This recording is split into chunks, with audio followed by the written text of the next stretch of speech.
Francis Lalanne fustigé sur TPMP. C'est cela à la portée des caniches visés par une enquête pour atteinte aux intérêts fondamentaux de la nation. Le chanteur a été chargé sur le plateau de TPMP. Francis Lalanne fait l'objet d'une enquête pour provocation à la commission d'atteinte aux intérêts fondamentaux de la nation après avoir signé une tribune intitulée J'appelle, publiée sur le site le mois dernier comme l'a indiqué le parquet de Paris.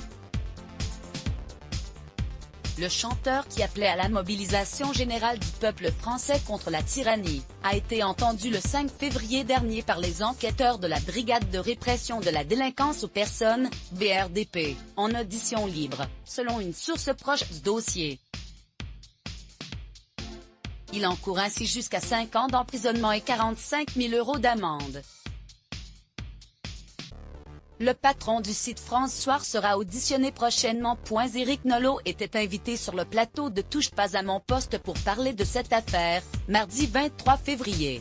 Il a été trop loin. Je souhaite qu'il réponde de ses propos devant la justice, ça me semble normal, mais je ne souhaite pas qu'il aille en prison, a commencé le polémiste.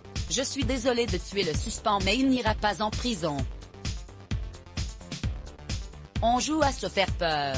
Éric Nolot va ensuite se montrer beaucoup plus tranchant dans ses propos de l'interprète de Fais-moi l'amour pas la guerre. Lalanne se prend pour Zola, a-t-il lâché en citant J'accuse, un article rédigé par Émile Zola au cours de l'affaire Dreyfus et publié dans le journal L'Aurore du 13 janvier 1898. Le problème c'est que c'est Zola à la portée des caniches. Il y a deux attitudes possibles.